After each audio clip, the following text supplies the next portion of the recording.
कौवा और सांप। एक समय की बात है, एक घने जंगल में एक बहुत बड़ा पेड़ था।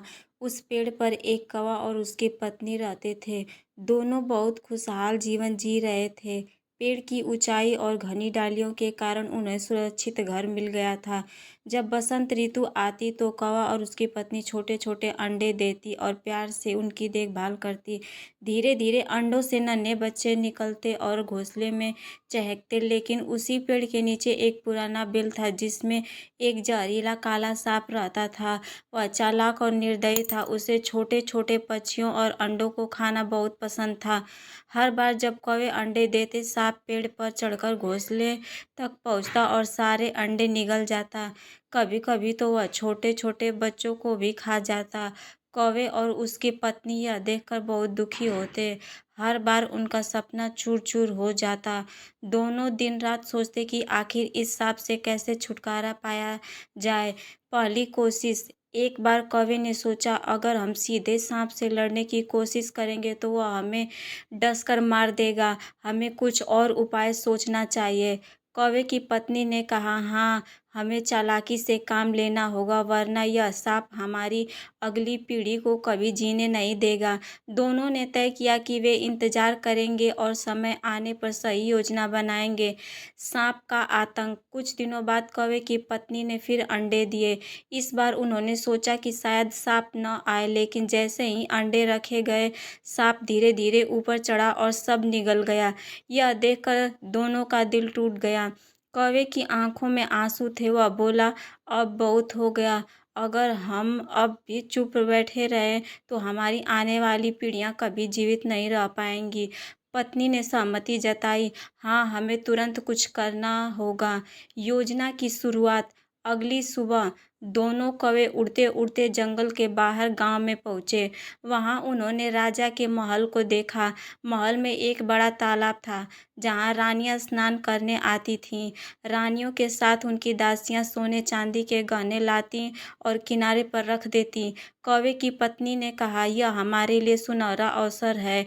हम इन गहनों का उपयोग सांप से छुटकारा पाने के लिए कर सकते हैं। कौवा बोला, हाँ, मैं समझ गया। अगर हम इन गहनों को उठाकर अपने घोंसले के पास छोड़ दें और लोग उन्हें लेने आएंगे तो वे सांप को भी देखेंगे और उसे मार देंगे। दोनों ने यही योजना बनाई। योजना का क्रियान्वयन। अगले दिन जब रानियां स्नान करने आईं, दासियों ने किनारे पर सोने के हार, कंगन और कीमती गहने रख दिए। तभी मौका देखकर कौवा नीचे उतरा और अपनी चोंच से एक चमकता हुआ सोने का हार उठाकर उड़ गया। हार देखकर सब दासियां चिल्लाईं, अरे, यह कौवा हार लेकर उड़ गया। रानियां घबरा गईं और तुरंत सैनिकों को बुलाया गया। सैनिकों ने कौवे का पीछा करना शुरू किया। कौवा उड़ते उड़ते सीधा उसी पेड़ की ओर गया जहां उसका घोंसला था। उसने सोने का हार सांप के बिल के पास गिरा दिया।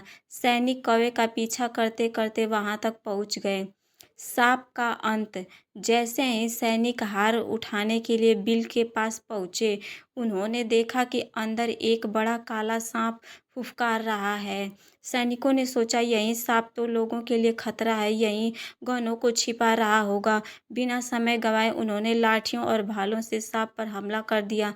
सांप ने फुफकारते हुए बचने की कोशिश की, लेकिन सैनिकों के प्रहार से वहीं मर गया।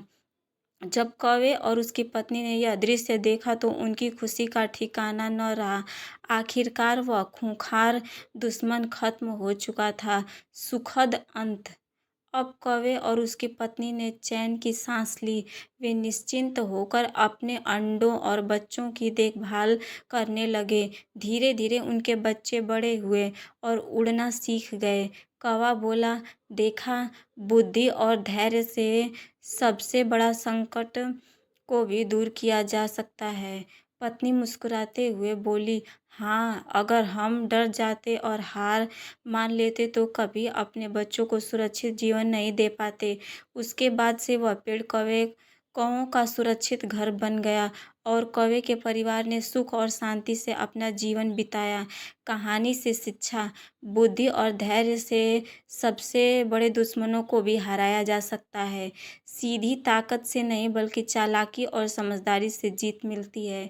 मुसीबत कितनी ही कितनी भी बड़ी क्यों न हो, उसका हल हमेशा निकलता है।